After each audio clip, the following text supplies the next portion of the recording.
And we are live. Welcome to the Crafty Boys, where a bunch of cool dudes sit around, drink beer, and talk about crap. So, But they couldn't make it today, so you got us. so you've only got us. This week, we are continuing our Saskatchewan-based beer run, where we've been driving through the wilds, which don't have that many turns, and we eventually found ourselves yet again in Nokomis Craft Ales, rocking their double IPA, which, hopefully, what was that double IPA from Saskatchewan, or the IPA we had a little while ago? Do you guys remember? Yes, it was. I want to say Rebellion? No. Pile of Bones? No, we do have Pile Pile of of Bones. We'll be doing that one next week. We did another Pile of Bones already, though, didn't we? No. We It didn't? was from it was from they were at Beer Fest. I know. Now it's bugging me, Shane. I'll look it up. Look it up because I don't remember. I should have written it down. But here you go. This is what it looks like. It's got a very nice color to it. Kind of tangerine-ish. Yep, very, very tangerine-y. Sorry, here we go. Tangerines all over the place. And it's tangerines, isn't it? It's not oranges. It's clearly tangerines. Oh, of course.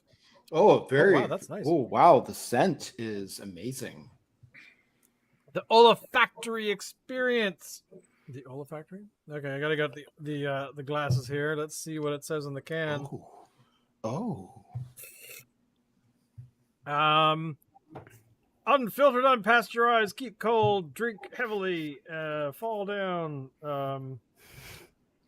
Which is easy to do at 8%. Is that? I was just gonna say, is that 8%? Is that? Wow, we're gonna die. This is very much in Locke's wheelhouse, I think. But there you go. Well, yes, I do like my high percentage beers. I think that this is a lot of percentages for something that tastes like tangerines. Mm-hmm. Would you say you're thunderstruck? Oh yeah. This is. Thank you and good night. Or is this more tragically hip and just, TNT? No, this is this is. It's got a sort of a little bit of a marmalade kind of finish. You know what I mean? Yeah, I can see that. This is really flavorful. Yeah. Like, I'm really digging this. This is like one of the best double IPAs I think I've had in a long time. I don't know what else I can say about it. It is just, it works on so many levels. It's a complex flavor. Mm-hmm. It's hitting all the right notes. The mouthfeel is tremendous on it. There is no aftertaste, like nothing foul about it. This is just an all-around really good beer. Yeah, like I'm really enjoying this. I agree. Evidently, people in Saskatchewan have nothing to do but sit around and brew really awesome beer. Well, particularly at Nokomis. I wish you could get their stuff locally, actually. I wonder what the access to fresh grain does to the picture. Well, and I was kind of wondering that as well. Yeah, I mean, wheat from Saskatchewan or whatever it is that's in here. I actually don't know what's in it. It doesn't say what's in it to be. No. It is 8%. So this is something that should actually come in tall cans, not in little shorties. But yeah. Before we move on, and before I forget, the Saskatchewan brewery that we had that IPA a few weeks back was from Blackbridge Brewing. Blackbridge, thank you. Yes, that's right. Yeah. We've raved about them and then promptly forgot about them. Yeah. Well, That points out that the product was really, really good. when you're at a party and there's lots of people, names, sometimes you remember them. Sometimes you don't. That's Sally! names Hey! My name is Gwyneth. Hey, Billy! How's it going, Billy? Oh, But this one, yeah, I gotta say, I am enjoying this one. I like the fruit finish. But what you're saying earlier about how Saskatchewanites must know how to, brew some decent IPAs. The thing that I wonder is that we get a lot of IPAs that have that incredibly, they have that really hop heavy flavor that's not nice. It's like the hops were sitting around for a long time. Yes. And maybe you're right. Maybe they're like out there chopping hops every day to actually make the brews well, and then brewing at the right time of year. But I don't know. I'm finding that there's very few IPAs, Fat Tug, for example, and Superflux, Color and Shape. Definitely are some beers that are very much able to capture the real flavors of hops and apply them to a malt that doesn't suck. But we've had a lot of duds that have been, it says it's an IPA, so how could they screw that up? Well, it's because the aftertaste is trying to do a dance with my esophagus, and it sucks. Yeah, I think there is a little bit of a syndrome where if a young brewery is getting going, what's the first thing they're going to try? They're going to try making an IPA. Why? Because if they fuck it up, Right. They can just fuck it up and fuck it up and fuck it up and fuck it up, and then call it extreme or something, right? Exactly. So, what does Dave think about this? Because we all know how Dave feels. Dave about is not IPAs. a hop fan, by the way, just No. everyone. No, that's fair. So I am pleasantly surprised. I would describe this as an adult creamsicle. really, That's my take on it. Yeah. all right. Not Is sure, it really? but the Sikol part, yeah, Right? It's who mentioned the smoothness? Somebody mentioned the smoothness. I'm going to say lock. Yeah, I think you're right. But yeah, I think that's. He that's doesn't what I'm picking remember. up. There think was a that's what I'm thing picking where up. it happened that I was there. For me, the funny thing is, I was coming to this expecting to just not like it. Let's just put it that way. To not be a fan, right? Okay. Because I figured, it was going to be, well, double IPAs, so double whatever I don't like about IPAs. And so I was Okay, expecting so this maybe begs Massive. the question. This begs the question then: what makes a double IPA a double IPA? Like, what That's process does my it question. go through to make it? well, so Because I don't think it's Is double the hops. Is it down to a longer fermentation? No, it'd be a longer fermentation with more sugar, right? I would think. Well, they tend to have higher alcohol content, so Yeah, yes, I would say so. So it's got to be something like that with additional hops, right? Additional hops. But I find that double IPAs don't have that bitterness sting that just a plain old IPA would have. Ding, that's a good way to describe it. Ooh, I don't know. Try Green Flash's Imperial IPA. That's a double. It'll deliver that bright. Yeah. Okay. All right. I haven't tried them all. I just find that most double IPAs I've tried seem to have a lower IBU than just a regular plain old IPA. And I always wondered why that is, and I was too lazy to actually bother. Well, I think one of the things is when you're raising the alcohol content by raising the malty sugars, right? That are ultimately going to produce that stronger beer. When you add all of that flavor, it tends to upstage the hops for one thing. Right. And then the other thing about it too is when you're operating just like a regular pale ale. If you hopped a regular pale ale really aggressively without raising the alcohol content at all, there you're going to get that bright green, and whatever malt characters are there aren't going to be upstaging that, because they're in the background anyway, because you're not applying as rich a sugary environment for the fermentation to do its thing. Yeah. Interesting. And it makes total sense because, yes, a double IPA tends to have that sort of like a bit of a higher malt profile than, say, just a regular IPA would. And that's really interesting. You know what I would love to see Driftwood do is make a double IPA out of a Fat Tug. Like a double IPA version. Fat Tug's already sort of not safe for work. You're gonna double that up. I know. I mean, I'm up for it. Like you know that I am. Oh yeah, I know you are. I mean, it'd be like Herminatoring the Herminator. Yeah. Herminatoring the Herminator. Of course. Yes, that totally makes sense. To herminate. To herminate is to That's live. a very Victoria-esque term. Yeah. So Dave, everybody likes this beer. That's awesome. Mm-hmm. Yep, Dave, We made have our week again. This is a winner. Very happy about this.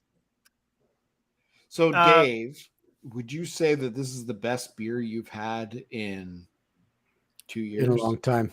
Yeah. Yep. Probably since that ginger beer thing that we had from that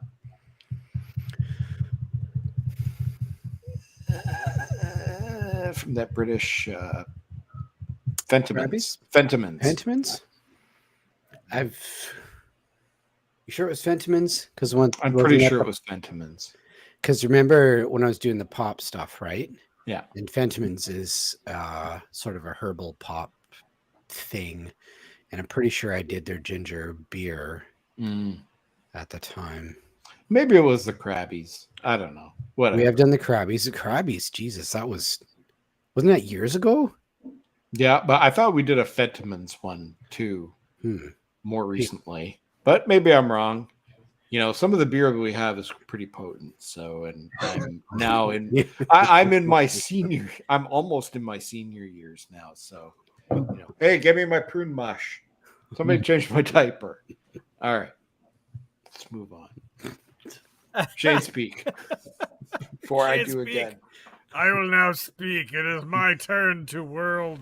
Oh, to world? Wow, that is brutal. Welcome to old age, boys. That's old age. That's 8%. Yeah, we're getting there. So we have now had most of the beers from Saskatchewan. Got one more. How would we rank them so far compared to BC beers, to Ontario beer? Where does it fall? Is it falling in the middle of the country, as it were? Or are they pumping out a product that is worse, better? What do you guys think? I think overall, I'm surprised at how good these beers are. Yeah. Yeah, these are very good beers, and I like that they're not falling into the sort of I think both the West Coast and the East Coast have sort of developed kind of their rallying cry beers, and everybody's sort of running off sort of versions of it. This is something that sort of got its own flavor profile, and it's like I'm finding it's more.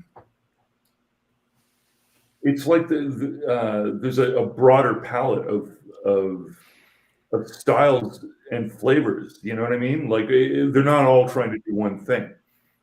The beers, at least that we've been drinking, right? Which it's a small sample size, right? I mean, we've only had 4, but it's not a big community, right? Like Saskatchewan's not that heavily, populated.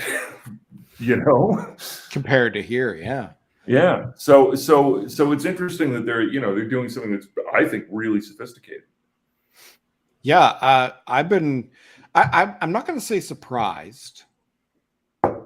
If anything, it's made me a little bit disappointed in the breweries that we have here on the West Coast. Right. Because I mean, if I went and chose 5 random beers from breweries in BC, I'd probably hit 2 that are good, and the other 3 would be kind of it's all right, whatever. But the 4 that we've had so far, and we still have 1 more to go, I have been thoroughly impressed by all of them. Now, maybe we just hit the jackpot and got 4 or 5 really, really good ones. But even the one that we did 2 weeks ago was from Rebellion. It was just called Beer. It wasn't anything special, but man, was that good. Highly quaffable. Yeah. I mean, in a word. Pardon? They nailed it in a word. Yeah. Although, interestingly, did you know what kind of beer it was? That was actually a Kolsch. Yes. Yeah, you're right. It was. And it actually made me, because I never really considered myself much of a Kolsch fan, but I really liked that beer. So I went out and got a 6-pack of Kolsch from Phillips here in town. And I didn't mind that either. That was actually really good. These beers have been awesome. They don't try to copy somebody else's style. They sort of start with somebody else's style as a base, and then they make their own. They make it their own. And that's really evident in these IPAs and stuff that we've had. It's just they're awesome. It's like they're not a Northeastern IPA. They're not exactly a Western IPA. They're something completely different. They're a Saskatchewan IPA. Yeah. Cheers. Maybe I should move to Saskatchewan now. Well, it is a place where you could try. It would be amazing, to be honest. Right. Let's all move to Saskatchewan because, actually, completely just bizarre twist here. I was talking to a friend of mine the other day, and we were talking about, life in general. But one of the things that they had mentioned was their parents were like, "Hey, you should totally invest in this property. There's a condo for sale in our building, located in Edmonton." And the condo was 1,000 square feet, really, nicely renovated. It's 10 years old, so it's not that, too worn out. But it was $240,000. What? And I'm like, what kind of research do I need to find out? But what the hell is going on in Edmonton? And apparently Edmonton has too many homes. They don't have enough people. So the prices have just which I found very interesting. So there you go. We should all move to Edmonton. We could do everything online anyway, so why not? Because you can't go out in the winter because you'll be covered under like 10 feet of snow. Well, no. It's not like Montreal snow. It's not 10 feet of snow. What it is like bone dry and dead cold, like 40 below kind of shit. That's Edmonton. Right. So sounds fun. Dave, do you want to move to Edmonton? Do you want to go? Let's do it. Come on, man. What is your thoughts on moving to Edmonton?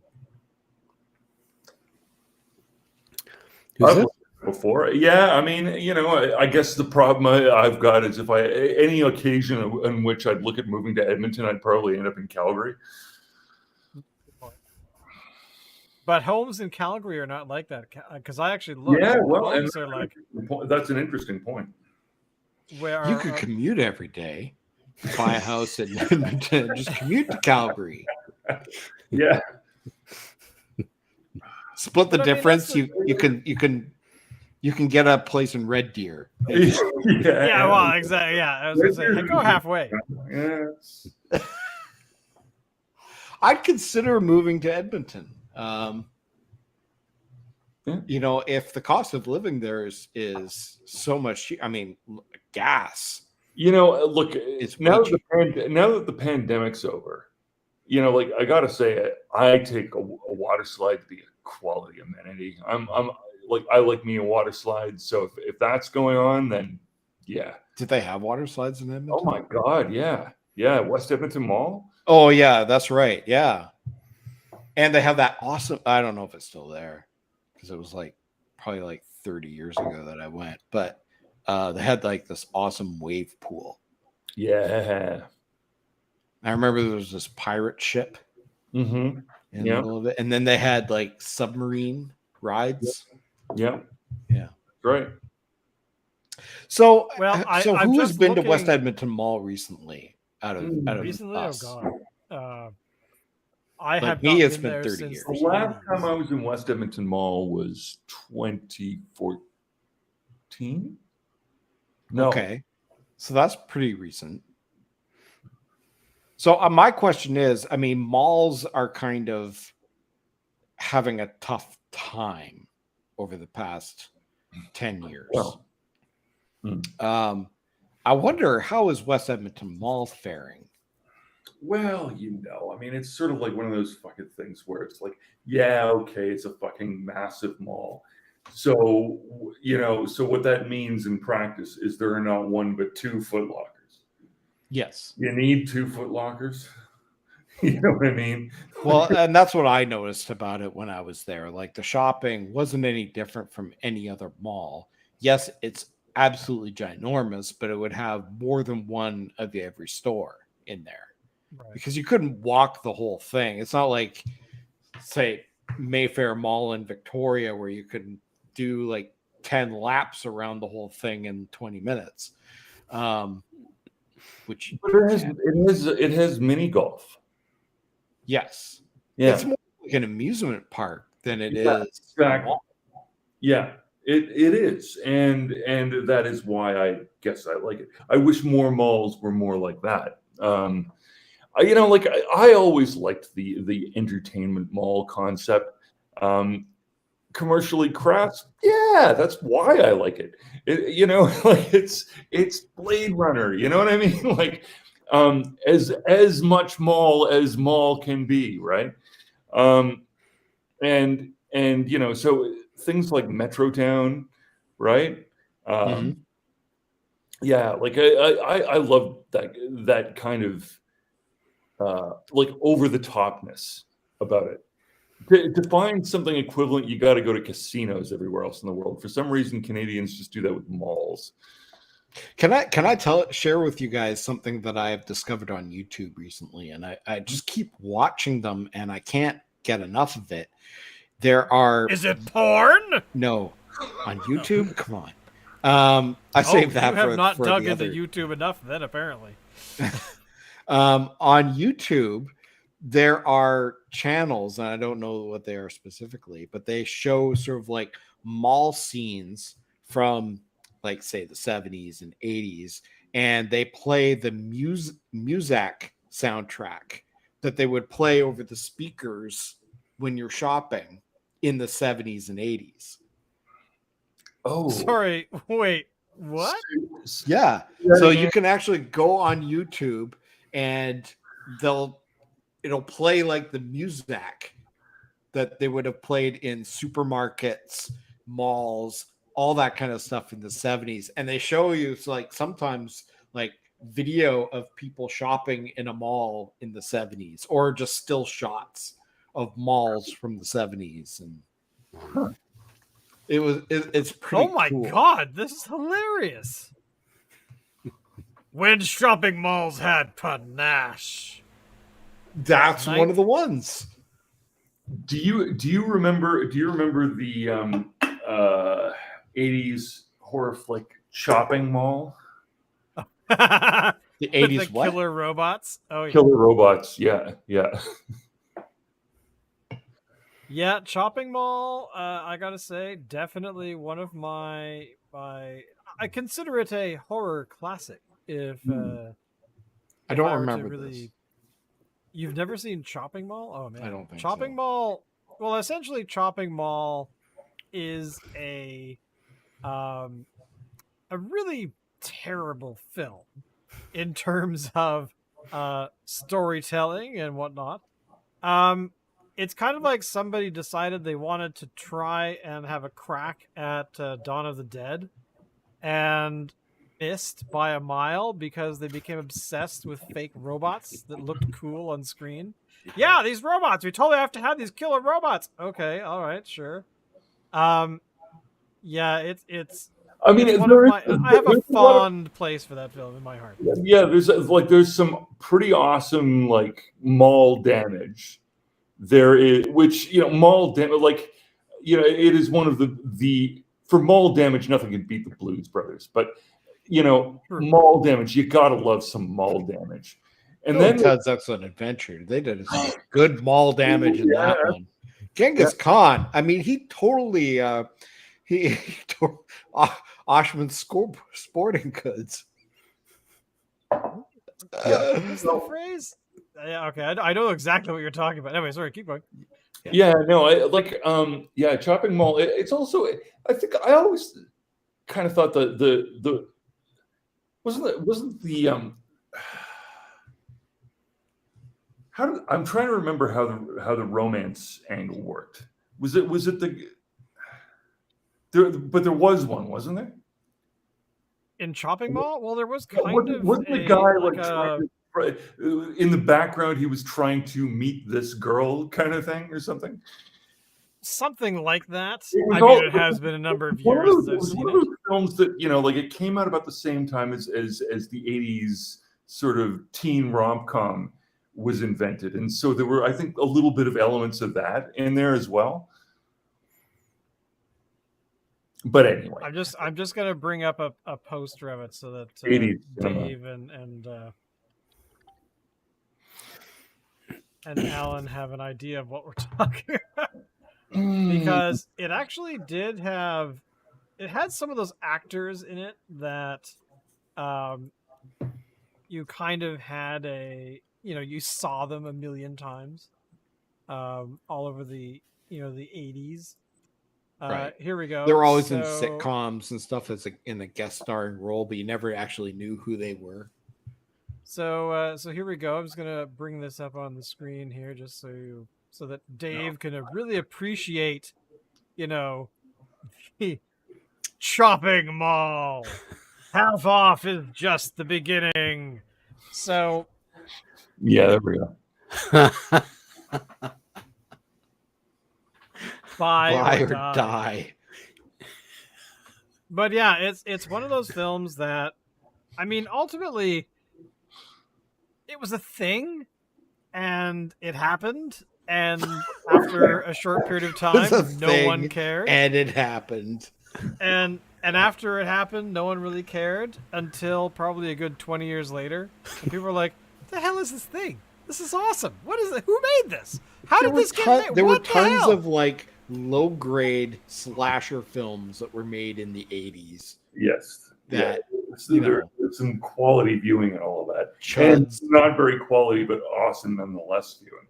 Yeah. What the one that I really remember is Chuds. Oh yeah, Oh, yeah. Cannibalistic humanoid underground dwellers. Or Leprechaun. Leprechaun. Yeah. Are you talking about like the original Leprechaun from we're talking like Warwick Davis Leprechaun?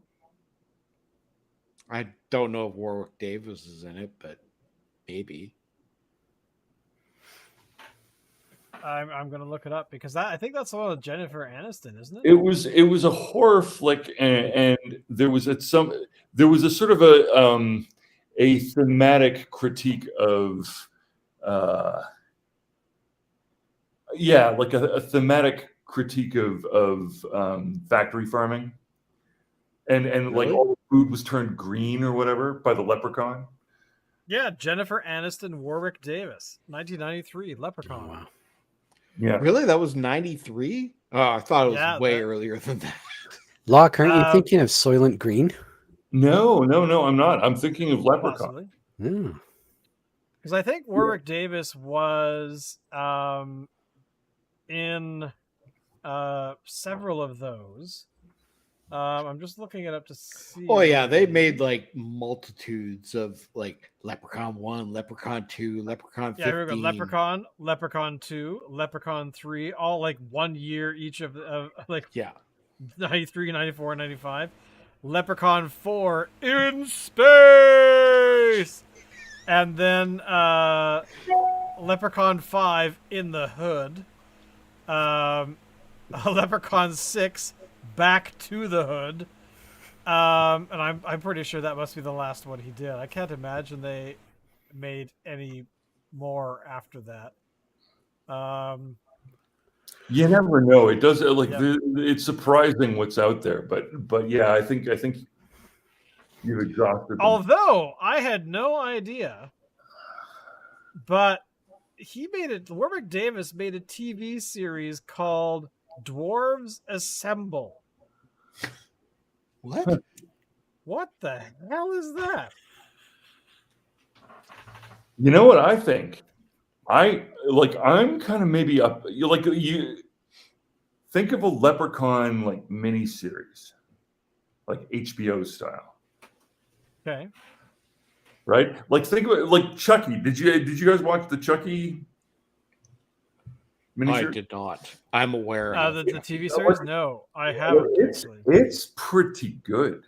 It's called The Cult of Chucky? No, that was the film before it. No, not the film, the TV series.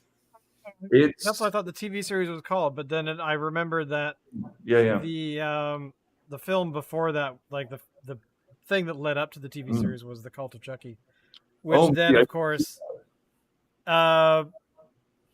but yeah, because they had the really weird Jennifer Tilly films, like she was obsessed with the lead character as like a serial killer or something, and then somehow found out he was in a doll and yeah. well, yeah, exactly. And then but I gather that continues into the TV series where Tilly does show up at some point. Yeah, so Yeah. I know way too much about Chucky. This is so sad.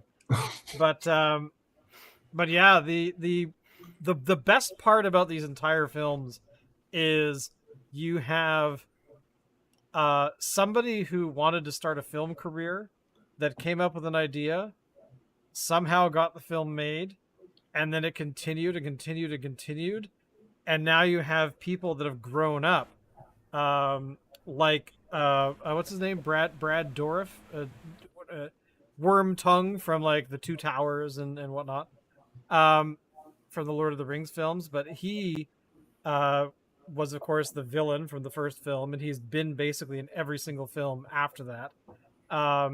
But his daughter, he had a kid, and she grew up with her dad going and doing all these Chucky films, and him getting all this memorabilia, and now the daughter is like the lead in like the last two films anyway. Really? And Well, I think she's in the Chucky series as well. But I'll look that up. Hang on.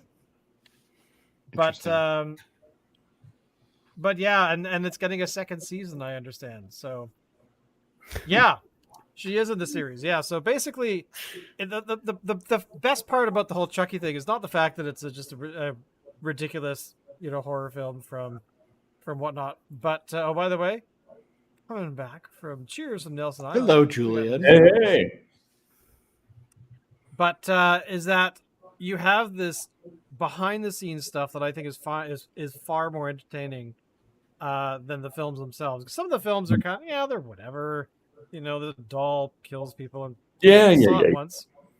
But the best part is that you had this whole sort of family element going on in the background of the people who made these films, and I just think that's cool. I just think it's very rare, I think, when you have films that are of a certain quality or of a certain genre that doesn't really get enough attention to actually, like, the fact that we had a film, I think it was Zombie 2, where you had the guy in a shark tank dressed as a zombie and a shark like rips his arm off and stuff.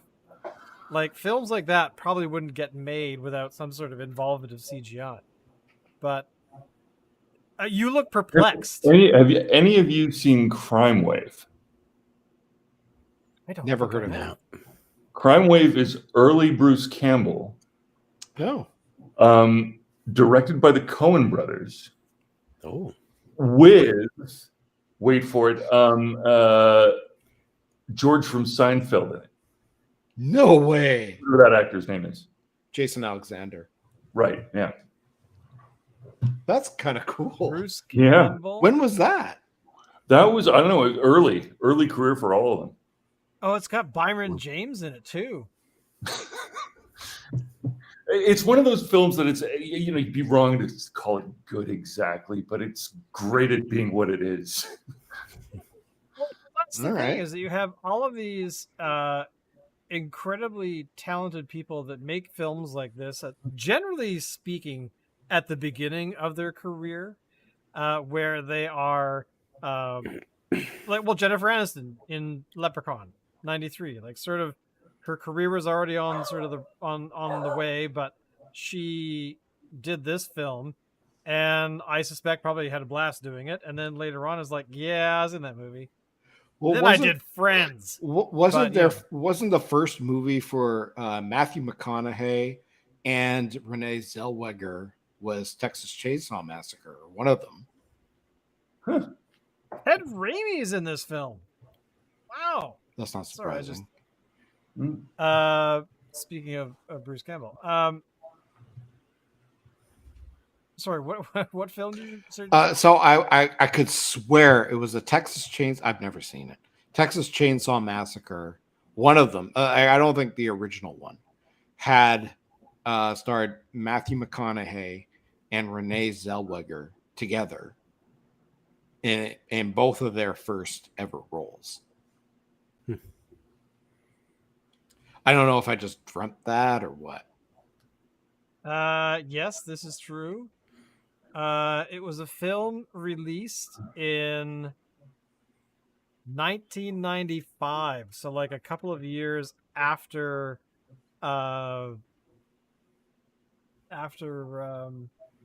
it had a bunch of different releases though, between 95 and 97. Anyway, Matthew McConaughey, Renee Zellweger, The Texas Chainsaw Massacre: The Next Generation. Oh, So there you go. So you're right. That was that was a thing. Which, by the way, the latest Texas Chainsaw Massacre film just came out not too long ago. Like in, I think it was beginning of the year, which is on Netflix. I have not seen it.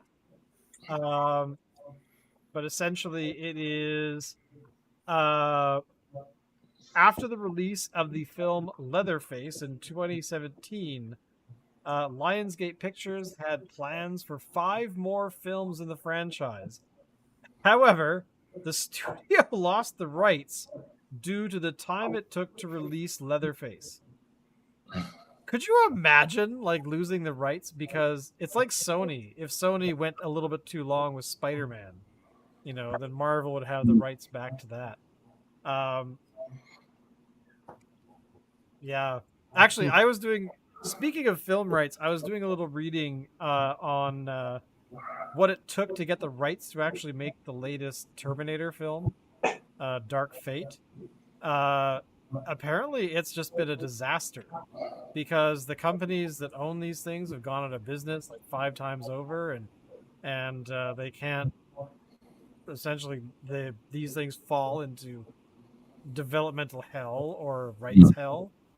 So I think, Locke, we could actually start a company that deals with nothing but the rights to intellectual property and how to rescue properties from situations such as that.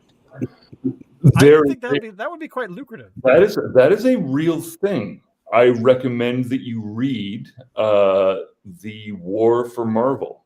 It is the story of the bankruptcy case that led Marvel Comics to be acquired by its toy franchise.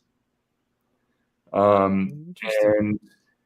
And ultimately, that is why the cinema is now ultimately, underwater in Marvel characters.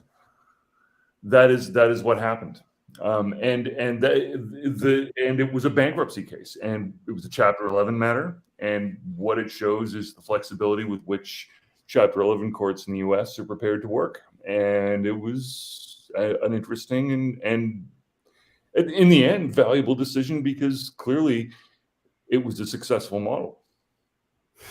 Whether I enjoy the films or not, but it was successful. I enjoy them to the point where they're probably up there with the better popcorn films that I enjoy.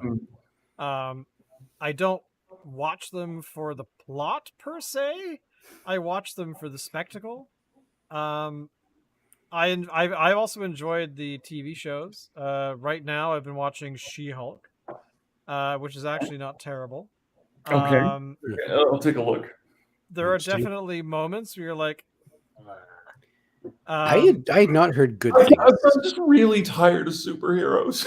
And that's the thing, right? But it's worse than that, because I started watching The Boys, which is a show about people who are tired of superheroes, and I started to get tired of superheroes that are tired of superheroes. Oh, although I give it up for that scene where he's like holding on to the hand, like in the first episode, he's like, "Oh, baby, I love you so much," and then suddenly he just gets sprayed with blood, and he's holding on to these disembodied hands of his former fiancé or whatever. It has its moments. So I'm not a Marvel fan at all. But I mean, I used to dabble in the comic books, when I was a kid and stuff like that, particularly Spider-Man. But one thing I've always kind of wondered, so in these movies, they're all part of one universe. There's Iron Man, Spider-Man, Captain Marvel. They're all in the same universe. Marvel universe, unless they're in the DC universe. Marvel universe. In the comic book era, like in the 70s and 80s, were they all in the same universe? No. Or is this a creation? They actually is this a modern creation? Because I've watched many of them. The whole idea of the multiverse, which is what the Marvel films are going through right now, because that's the whole point of this particular phase, it has been around for a long time, like ages and ages back. There's always been this idea that we live on a particular Earth and a particular reality, and there's a bunch of other things. And it started not because of, okay, now I'm really nerding out, but it started not because of, let's come up with the multiverse. It was actually really a need for people that wanted to write a story about Iron Man. It's like, I want to make him so that he's like a drunk, or he's this, or he's that, or he's purple, or he's walks upside down all the time. And that was the mechanism. They're like, okay, well, put him on stick him in a different reality, a different plane of existence where Earth is roughly the same, but change whatever you want. Which a lot of Mark Miller stuff came from. Now, if you don't know Mark Miller, I'm looking at Locke and Dave specifically. That there were a lot of methods for that, like the film that came out a few years ago called Logan, which was an X-Men film with fancy pants Wolverine character. Yeah. That was from a story that was in a different universe. That it was years and years in the future. Blah blah blah blah blah. All the for whatever reason, all the mutants were dying off, and he was like one of the last remaining ones, and that was kind of the whole story. But they put it somewhere else so that they didn't have to kind of wreck their major money-making. Well, major. I don't know. Do comic companies, aside from Marvel, make money? I suppose they do. Well, they did back in the day. I imagine DC is at least sort of solvent. But I mean, like the question, do they make money? They do until they go bankrupt. Well, yeah. Exactly. And then they start making films. So I mean, do, that's the do thing. these That's the companies bread still and butter publish of DC, comic though. books? Sorry, Well, what? yes. Do they still publish comic books today, I Oh, imagine. hell Oh, yeah. yeah. Yeah. or are they all Thousands every digital month. now? No. No, They're no, still no. Yeah, printing. you can. It's Yeah, pretty good business. You just go downtown and there's like three yeah. I mean, shops in spitting I distance that sell comics. I like me a graphic novelist or two. You know, I'm partial to a guy named Adam Warren, who was the sort of pretty much the one American to ever be recognized as sort of, you know, a legitimate anime artist in Japan, right? And you know, he had this series called The Dirty Pair. He doesn't do that anymore. Now he's got a thing called Empowered, which isn't as good as The Dirty Pair was, but is still pretty good. You know, it's clever. I like his art. He makes some interesting sort of social commentary. You know, it's a medium which I think Alan Moore very properly recognized could carry heavy ideas.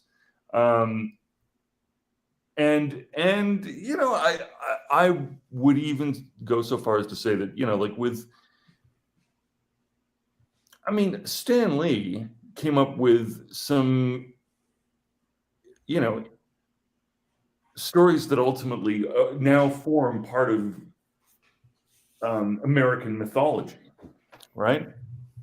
He was like George Lucas, a myth maker. In 200 years, people will still know who Spider-Man is. True. I would think so, yeah. Can you imagine you're in high school in 200 years and in English class, it's like your assignment, your homework is to read Spider-Man number 25 or whatever.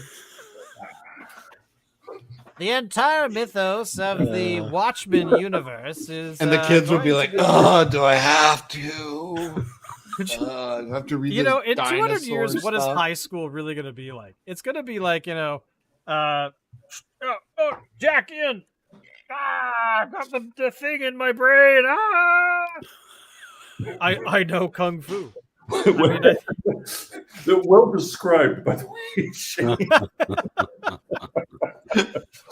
I mean, I totally think that's what it's going to be like. I mean, I think eventually, as the technology of virtual reality continues to evolve, in 200 years, I think our entire species are going to be living in holodecks, inventing their own worlds, having sex and killing whatever they want, and they won't see another human being ever. It's like it's like they'll just be like, here's their holodeck, insert the infant, computer, nurture program, mom, dad, alpha 4, go, you know, and that's it.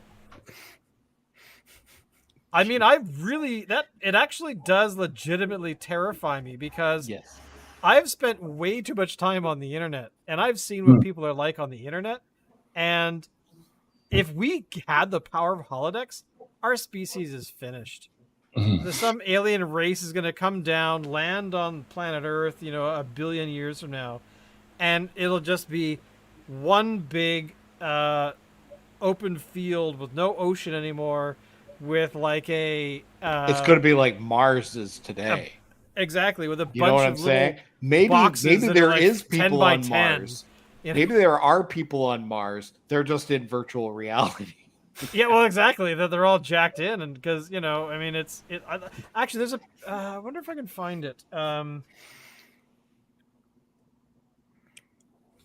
me see if I can find it, because this is actually kind of what really made me think about it.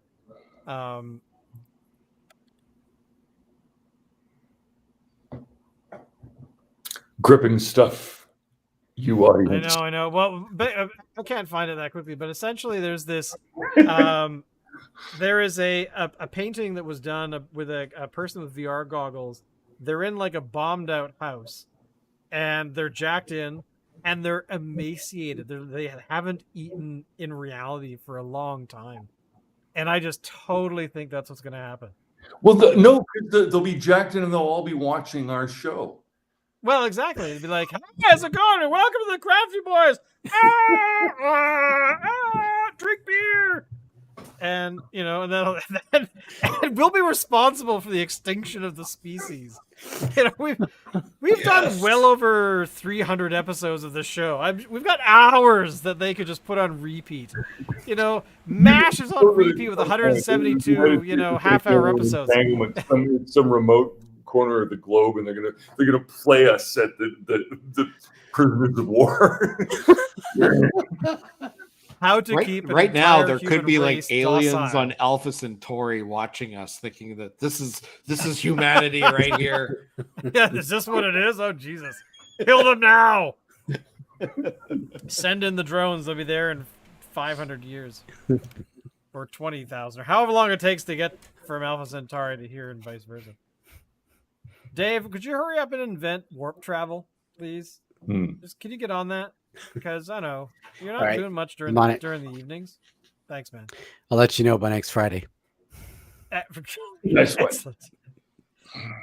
On that note, let's pack it in, boys. I'm out of beer, but I want to give a shout out to Nokomis Craft Ales for their double IPA. Thumbs up. And the one that we did last week too. Which was what? I don't remember, but it was good. It was very Check good. the episode before. You'll find out. Yeah. But we'll see you all next weekend. Don't forget to tell people about the show, everything you ever want to know. Go to our website and all that kind of stuff, or just hit a playlist somewhere here and watch more. And we need sponsors.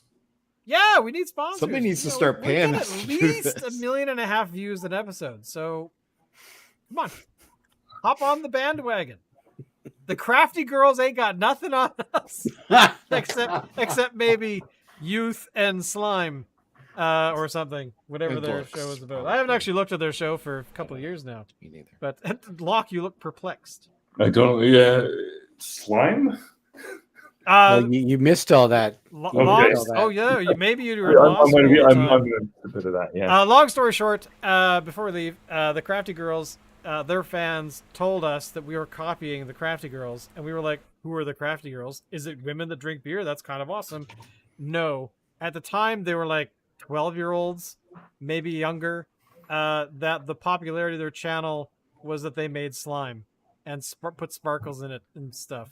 You take glue and I don't know, paper mache. I don't know, whatever the hell you do with it. I understand now. Yeah. It's a thing. Sorry. Yeah. So, okay, I gotta look it up. Just before we go, I gotta look it up. Let's see. The Crafty Girls. How are you guys? Oh no, they're done! Are they done? They're gone. Are they finished? They discovered boys. They discovered they hit puberty and that was it. I don't want to do YouTube. No, Maybe they're doing TikTok. Hang on. I gotta look this up. Real answer is that they're on Insta or whatever the kids are doing TikTok. now. They're on TikTok, yeah, I bet. TikTok, and this is for old people. Yeah. Actually, it does look like the Crafty Girls is done. They grew up. They've morphed into a teen help channel. So I guess slime. I want you to pause and consider that they beat us to growing up. Anyway, on On that note, it sucks to grow up. Don't do it. Fight it as much as you can. Yes. And as always, see you all next week. Bye, everybody. Bye. We're leaving now. Woo.